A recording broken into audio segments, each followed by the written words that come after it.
Well, good morning. I'm Jeff Coleman. And I'm Debra Pinkerton. Welcome to Morning Light. So in just a minute, our Morning Light panel will talk about the effects of gossip in America. Have you heard that one? It will be an interesting conversation for sure.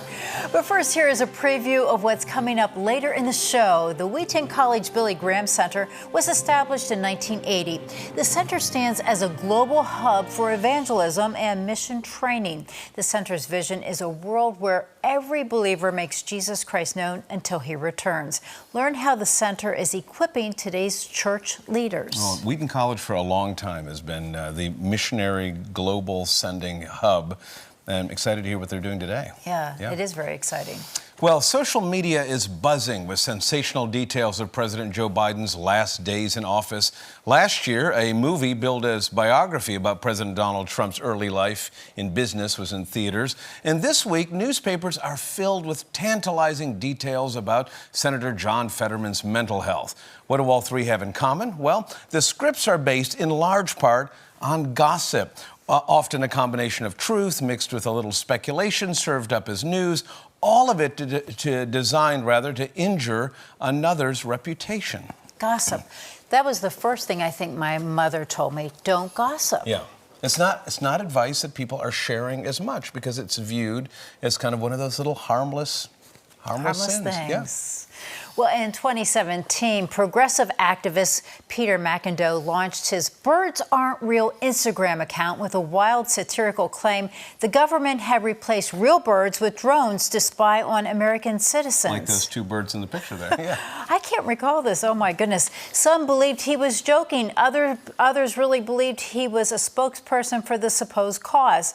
Either way, instead of curbing gossip and conspiracy, the prank seemed to add to the chaos. But his experiment did expose our vulnerability to gossip. We think we're immune until somebody leans in and tells us something, and we don't know when to stop the information flow. Shut your ears. Shut the ears. All right. Well, last year, 1,100 American adults were surveyed on their attitudes towards gossip, the practice of sharing information that's often private or personal, partially true or unverified. They were asked if gossip is harmless fun. Is it dangerous? Or is it a sin? Well, here's how that poll breaks down. 66% of Americans say gossip is harmful. 33% say it's addictive. 32% consider gossip a sin. So what does gossip look like in everyday life? What are the consequences to a country or to a family if it is not stopped? We'll take this very difficult question to the Morning Light panel this morning, but this is a panel that is ready for the question. Look, there's a major distinction, just to set the scene here, obviously, between a rumor and then, which is just kind of untethered fact floating around, and then gossip. It seems like when the rumor begins to move through people and through our social media or through a phone. I had a neighbor who used to sit by the window and with her phone all day long and her pack of cigarettes, and all the neighborhood information went around quickly. Now, that same neighbor can take that information and move it around the world. Jeremy, help me understand what is going on in this culture that it seems like the sensational pieces of, say, the president's trip to Qatar or President Joe Biden's visit to the hospital yesterday, why those are the sensational pieces we latch onto. Why are we so interested in it? I think it's human nature, and I think that's why the Bible in Romans 1, verse 29, has that in the list of all sorts of other sins that we would look at and say, whoa, those are really big ones. Yeah. And then they add gossip.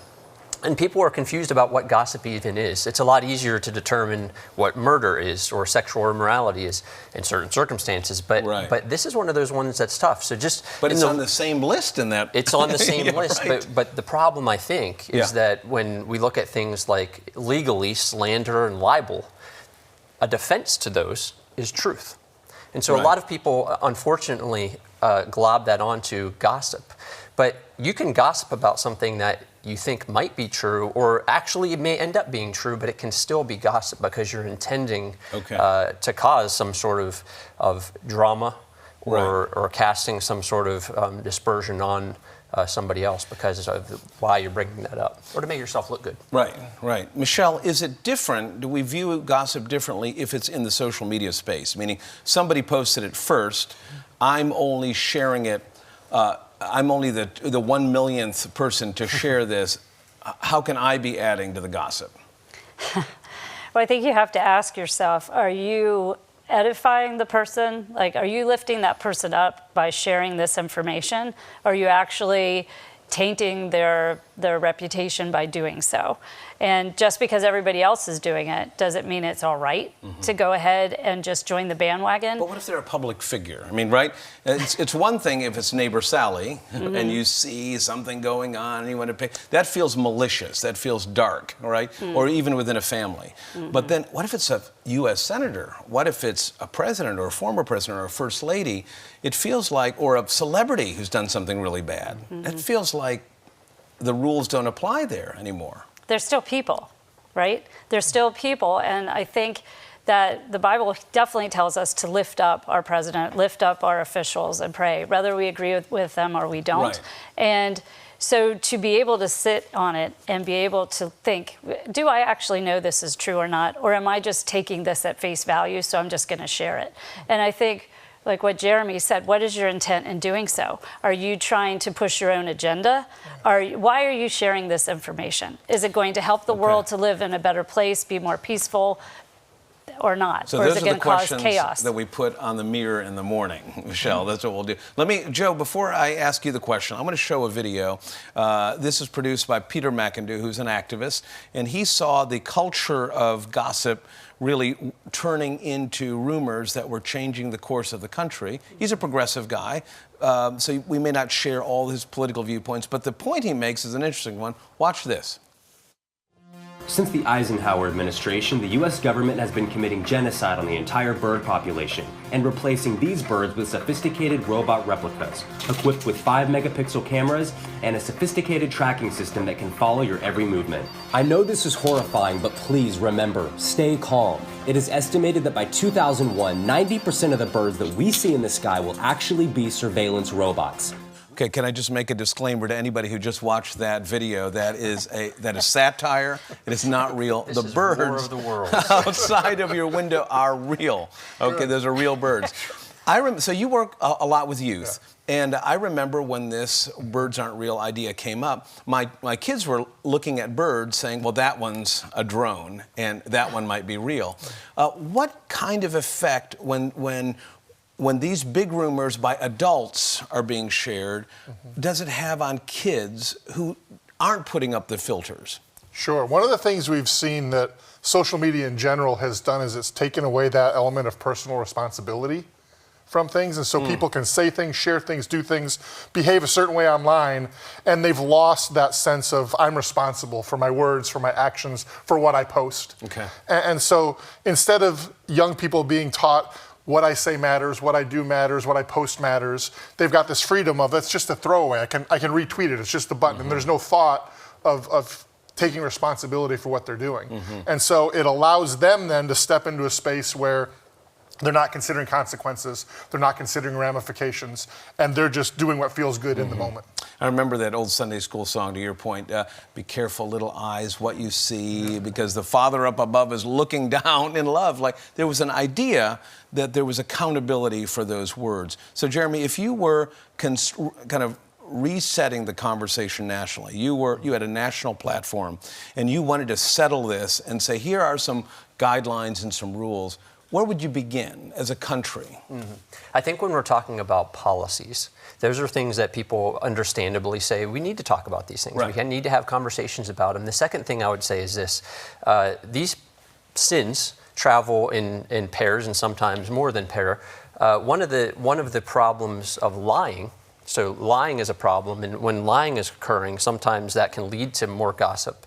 So there are things that have truth in them. Right. And so people need to be able to talk about that aspects of it, but then people add to it, because sometimes the truth is more crazy than even the gossip, but people would rather talk about the gossip because of the sensational or because of the high that they get from talking about it. And so it's a difficult problem, but the first thing I would say is let's tell the truth. Right. When we're talking about issues. Right. And then when we do tell the truth, why are we doing it? Are we doing it to further legitimate policy conversations, or are we doing it just to tear somebody as a human being down? So is it fair to separate the personality from the policy then? Meaning not to use the sensational, if someone had a bad week, someone tripped down the stairs, someone made a major embarrassing mistake, that the policy debate is separate from that act, correct? Mm-hmm. Yeah, I think that's absolutely right. And there are times, right, the fitness of somebody to be able to serve in a particular position, are they qualified, are they fit to still do this? But when people are doing it just purposefully to tear somebody down as a human being, we need to stop that. Somebody has to be the bigger person. So it starts with us. Michelle, how do we police it? Are we at a point right now where it is okay to call a friend, a mother, a grandmother, an aunt, and say, hey, I saw that post. Let me just say, let me remind you that's gossip. Is there a gentle, loving way to help curb gossip when we see it happening? Put out the fire? I think there is. And I think the first thing it starts with is don't be part of it. Because even if you're quiet and you're just listening in a group and people are saying things that they don't know if it's true or like you said, even if it is true or there is some truth to it, but you know it's not something that a person would want advertised all over the neighborhood or all over the area. So that's another element, right? Putting yourself in the position of the person. Yeah. How would you feel if someone was sharing something this personal with the whole world without your permission? Right. Right. You're actually dismantling trust. So when you're there and you are just listening and you're not partaking, let's say you're not actively agreeing or not agreeing, you're still there. And if you don't say anything, it's just as if you were joining in and adding some juicy bits to the conversation. So a personal disclosure here, I remember being on the floor of the legislature, and that is the place where you hear a lot of information. In fact, gossip is the currency in Harrisburg and Washington. And the courage to stop a gossip, a piece of information from moving is very hard. It's very difficult, and I didn't speak up enough. Close us down here just for some encouragement to people who are overwhelmed by this or feel so guilty. Like, oh, that's me. I've got to delete my Facebook and my Instagram and all that. What's a reasonable way in 30 seconds to get this perspective? Yeah, I think the number one thing to remember is in all these things, if we're trying to do this in our own strength, we're going to fail miserably, right? If we're trying to manage this, if we're trying to, it's just a tsunami. It's overwhelming. We can't do it. So look to God. If you're asking God to check your speech, to check your heart as you're posting things, if you're asking him to guide you online, if you're asking him to give you wisdom in what you're saying, he's going to respond to those requests. He's going to be faithful and gracious and good and gentle, and he's going to help you with that. So to me, a lot of it just starts with, let me be the right voice, let me do what I need to do, and let that impact those around me. Ask for help. Yeah. From the only one who can give us help. Thank you all very much. Very helpful today. Well, coming up on Morning Light, the Wheaton College Billy Graham Center is the global hub for evangelism and mission training. The executive director will tell us how the center is training today's and tomorrow's church leaders. And good morning to Lancaster and the West Earl Township Police Department. You're watching Morning Light right here on Lighthouse TV.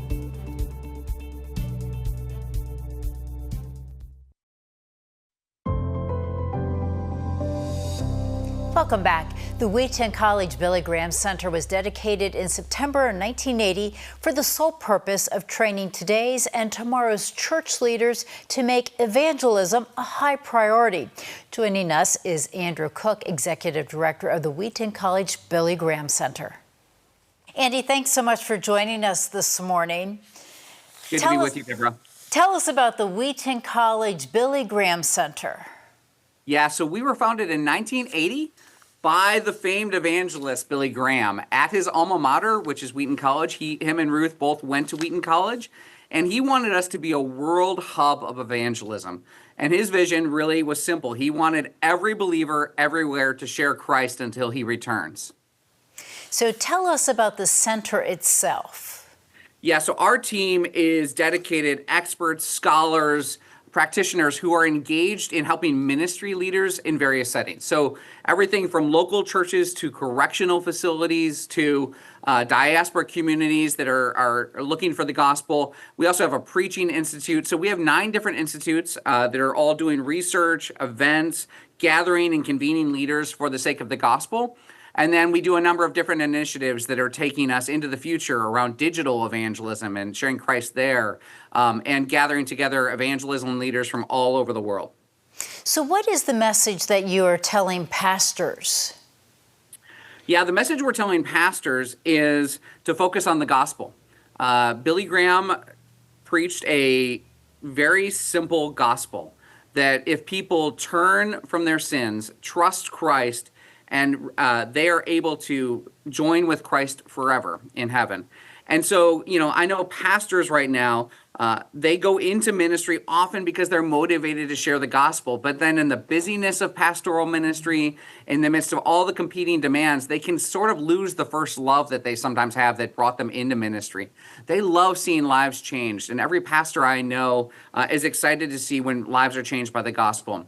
And so what we know is that about 59% of churches in this country are either plateaued or declining. Another about 30%, it's 29%, are actually growing, but only by transferring from one church to another, believers transferring from one to the other.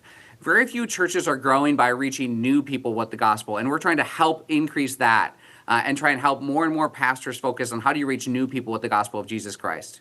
And how do you do that?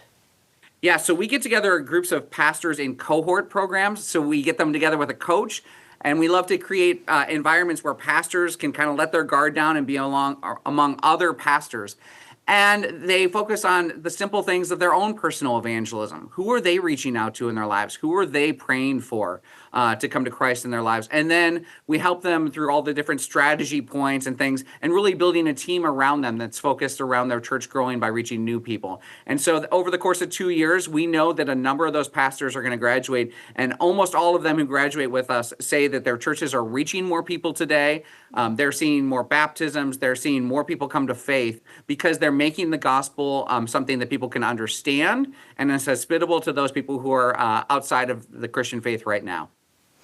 And ultimately, what difference do you think is being made with this ministry? Yeah, we know that thousands of people are coming to Christ in local churches, which I am incredibly moved by. When a person becomes a Christian in a local church setting, you get to see the entire discipleship strategy play out. They get to find Christ. They get to grow in their faith. They get engaged in the Bible. They get to see their kids come to faith. They get to see entire families be reached. And so we get really excited about seeing the impact that, one pastor getting fired up about evangelism can have in the ripple onto thousands of people that are impacted by it. Yeah, that is so very true. Andy, thank you so much. We do need to take a break because we have much more that we would like to talk to you about. So stay with us. And coming up next on Morning Light, we will hear how the Wheaton College Billy Graham Center encourages today's young adults to follow Jesus. Stay with us. We are back in 1 minute.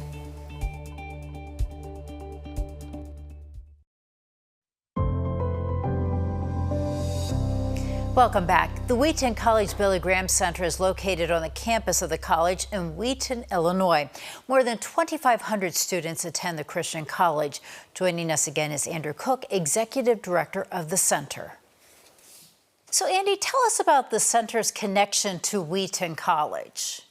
Yeah, Wheaton College is a really special place. Since 1860, we've been equipping men and women to go out into the world for Christ and his kingdom.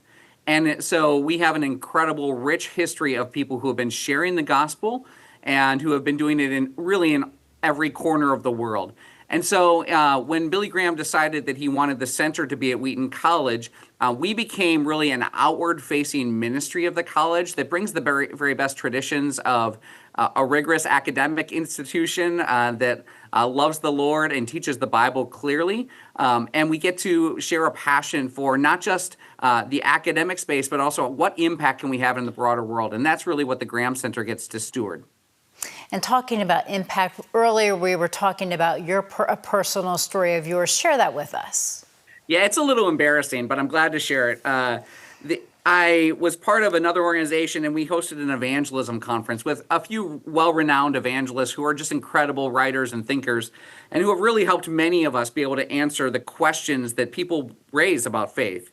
And so I was on the plane ride after that conference, and we were flying back. The two of them were seated right in front of me, and then I was seated next to someone I didn't know on the plane. The two of them fell asleep. And as sometimes happens when the Holy Spirit works, I end up in a spiritual conversation with the person next to me. And they start asking some of the basic big questions that many people ask about faith. And ironically enough, I'm like, okay, well, the people who wrote the books are sitting right in front of us, but they were asleep. And so I'm muddling my way through really an opportunity to share the very best I can about what the gospel of Jesus Christ says about the needs that were going on in their lives. And I got to share the gospel with them. And part of my dream is that every single college student who graduates from one of our great Christian colleges will be able to go out and be able to share Christ. And they may be able to muddle their way through. I'd probably do a different job at this point in my life than I did back then. And I later found out that those two evangelists were not completely asleep. They were up in front of me praying for that conversation because they heard the questions that were being asked. And I gave them a hard time because I said, well, then why didn't you hop in with a much better answer than I did? But I think every believer should be able to engage winsomely in conversations around their faith. And really, that's what the scripture talks about, having the hope inside. And those are just natural things that come from people who love Christ and want to engage in the world's conversations about this. Yeah, that certainly is a wonderful story. So what are you seeing among today's youth? Yeah. I'm incredibly encouraged among today's youth. We just finished a major national study in partnership with the National Opinion Research Council, and just very academically really strong. And what we wanted to find out was the spiritual motivators and demotivators of Generation Z. What's driving their interest in spiritual things? Make no mistake, this generation may be more open to the gospel than any before it. We see that there's an incredible spiritual openness. They're asking questions, and some of them are less familiar with the Christian narrative and what we believe. And so they're asking really good questions about that. And so they're very open. And so I would say engage in those conversations with Gen Z, because it's actually going to be a really positive experience. They're asking good questions. On the other side of that, I would say because they're an open generation, they're also open to many things. And so we need to be prepared to explain why we believe that the Christian message is exclusive in some ways. We do make exclusive claims about the gospel. And so we need to be prepared to share a bit about that as well, because there's a lot of people in the next generation who are doing Jesus plus, is how we like to say it. And we certainly want them to honor their exploration and openness to the gospel, but we want to make sure that we're clear about the central truth claims of the gospel as well. And how do we make sure that we are steering them in the right direction? Yeah, we love to point people back to Scripture. We love to engage people. You know, as I have a friend of mine who was part of my Alpha group, and I love Alpha is an incredible program that helps people kind of ask the questions themselves and discover what the gospel is. And as we're doing that, we're going through portions of Scripture. And he also picked up the book Mere Christianity by C.S. Lewis, that is an incredible classic. And we were reading through that together. And so I think offering to walk alongside people who are on a spiritual journey is one of the greatest honors any of us as Christ followers can have. Yeah, absolutely. And that's what you need to do. Walk alongside, listen, be patient, but also be bold. Andy, Thank you so much for being with us. Thank you, Debra. And for more information about the center, visit WheatonBillyGraham.com. Stay with us. We're back right after the break.